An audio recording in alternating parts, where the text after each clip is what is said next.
из которого проросли все миры, и эмпат — его живая ветвь, чувствующая дыхание каждого листа. Вы здесь не случайно, дитя рода.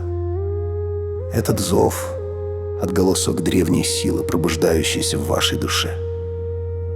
Вы эмпат, и ваша чувствительность — дар Велеса, но он стал бременем, когда вы начали отдавать свою силу без остатка, чувствуя лишь пустоту взамен. Вы снова и снова оказываетесь в круговороте отношений, где ваша главная роль — исцелять раны других, успокаивать бури чужих душ.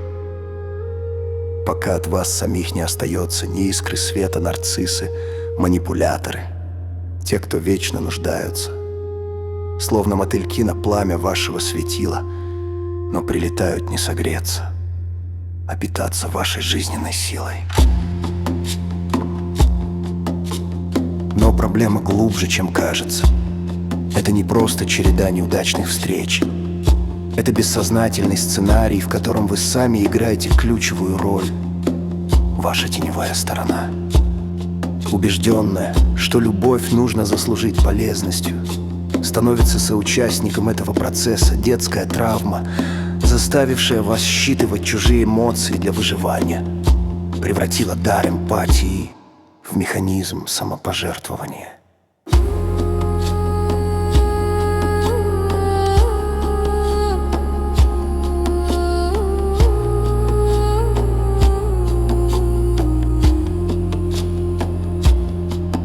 В этом шепоте крики матушки мы без прикрас покажем, как вы бессознательно соглашаетесь на эту роль, и почему это служение ведет не к святости, а к истощению. Готовы ли вы перестать быть призраком в собственном доме?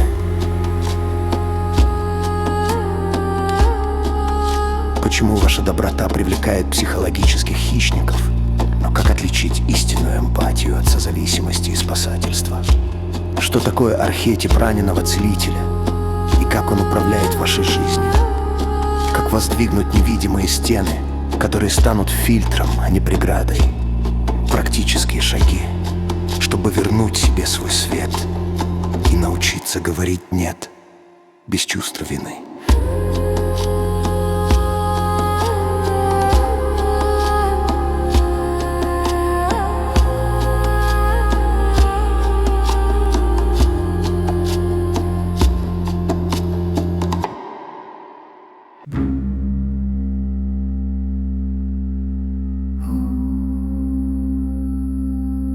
Вы оказались здесь не по воле случая.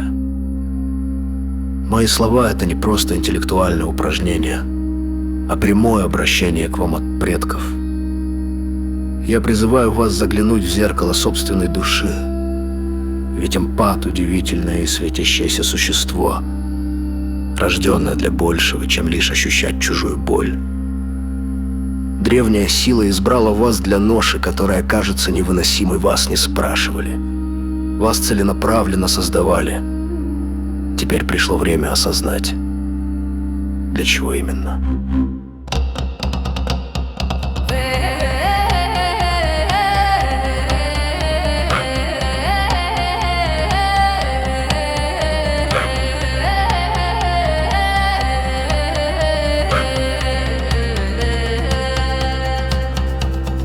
Давайте начнем с признания истины, настолько тревожной, что она способна заставить содрогнуться даже самых мудрых среди нас. Ваше внутреннее сияние тайно поглощают. И это не метафора, а суровая психологическая реальность. Вы, как эмпат, научились светить в самых темных пространствах, проходя через боль и страдания. Однако само ваше сияние является приглашением для тех, кто испытывает внутренний голод, потому что они не способны создать свет сами.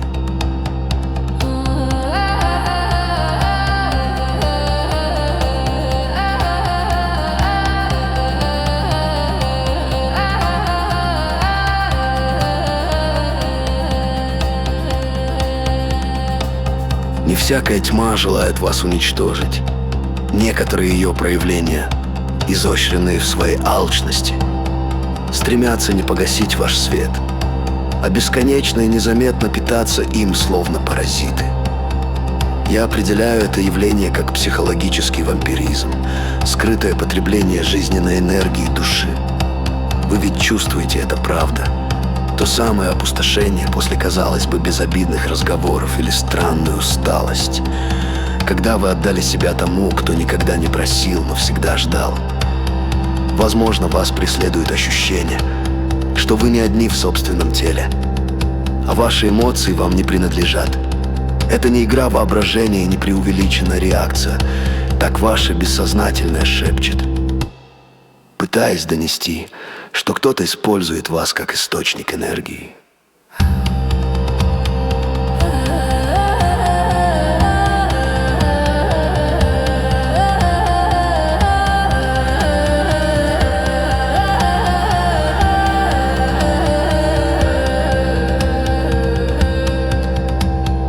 Истина об этом процессе часто проявляется в символическом мире снов. Однажды я работал с женщиной-эмпатом, которой приснилось, будто она золотая птица, запертая под стеклянным куполом, а вокруг нее терпеливо кружат вороны.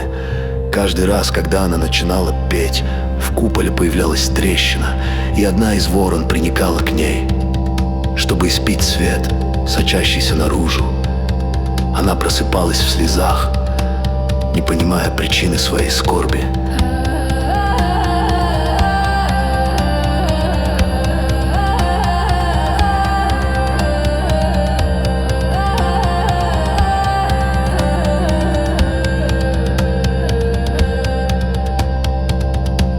Понимаете символизм? Эмпат через дар самовыражения допускает утечку собственной психологической энергии. Вороны — это бессознательные архетипы тени. Они не злы по природе, но они голодны. А песня, сияние и щедрость птицы создают уязвимости, через которые утекает ее свет.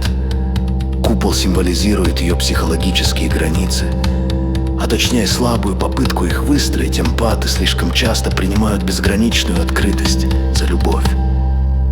Но любовь, лишенная формы, ведет лишь к разочарованию.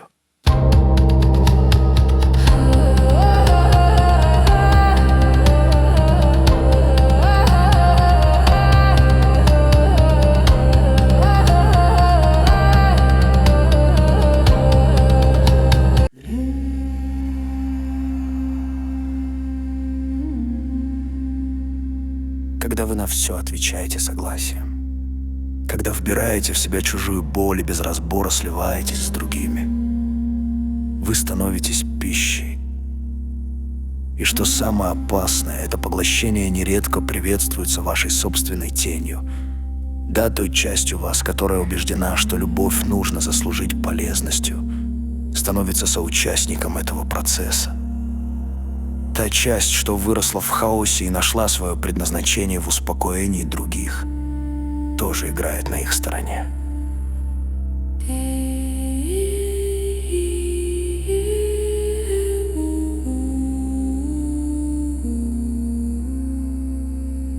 Так этот порочный круг замыкается не через насилие, а через ваше бессознательное согласие. Давайте разберемся, что я имею в виду под светом. Это не просто доброта или приятное расположение духа. Это нечто гораздо более древнее новизна, сияющий импульс вашего «я», стремящийся проявиться в этом мире. Когда эмпат сияет по-настоящему, а не из желания угодить. Сияет не только его личность, но и глубинная интуиция души исцелять, объединять и находить смысл. Но именно в этом и таится угроза со стороны тех, у кого нет доступа к собственному свету. Ваше сияние опьяняет. Для психологически незрелых людей ваше присутствие кажется спасением. Нарцисс, манипулятор или абьюзер видят в вас не личность, а ресурс, который можно черпать и контролировать. Они скажут: «Я без тебя не справлюсь». И вы им поверите, потому что ваша главная архетипическая рана — это чувство оставленности чем-то священным. Будем откровенны, скорее всего, в детстве вы были ребенком, который все чувствовал слишком остро, улавливал невысказанное и стали настоящим телепатом для своих родителей. Вы научились предсказывать их настроение подобному реку, следящему за волнами. и всегда были готовы сменить курс, чтобы избежать бури. Такой ребенок не просто стал эмпатом, его заставили пробудиться слишком рано. И теперь во взрослой жизни вы остаетесь все тем же ребенком в теле взрослого.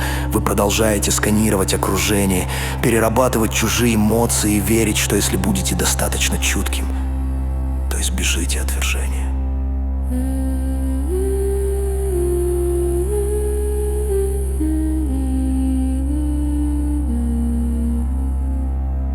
Вы думаете, что если будете отдавать, вас не бросят.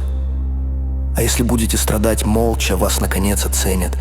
Но в этом и заключается древнейшее предательство самого себя. Чем больше вы отдаете из состояния внутренней пустоты, тем сильнее вас опустошают. И чем сильнее вас опустошают, тем чаще путаете это истощение со своим предназначением.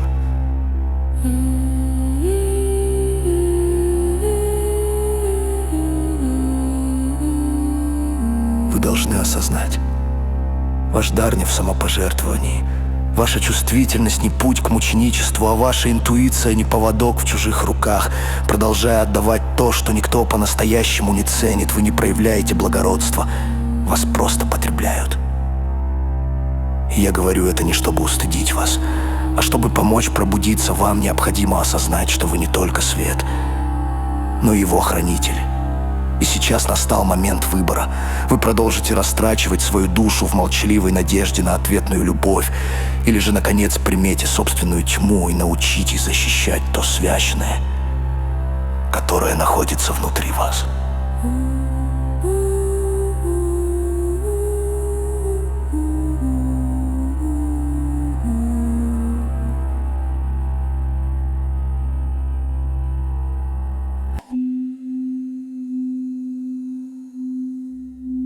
Возможно, вы еще не поняли, но главная угроза для эмпата — это не нарцисс, манипулятор и любимый человек, вносящий хаос в вашу жизнь.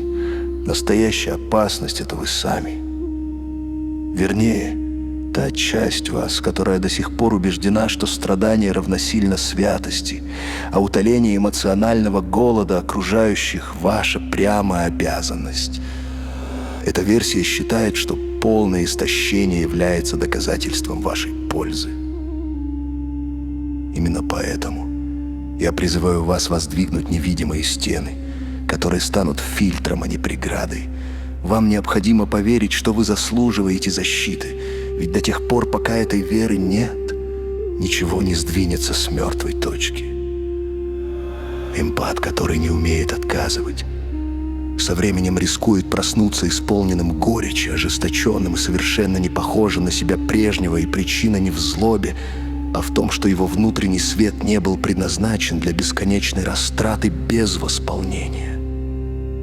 Помните главное — ваше предназначение — быть храмом для самого себя, а не эмоциональным приютом для всех вокруг. Пусть мир, наконец, научится опираться на себя. Пусть те, кто привык брать, отыщут собственные источники силы. И позвольте себе просто сидеть в тишине, никого не спасая.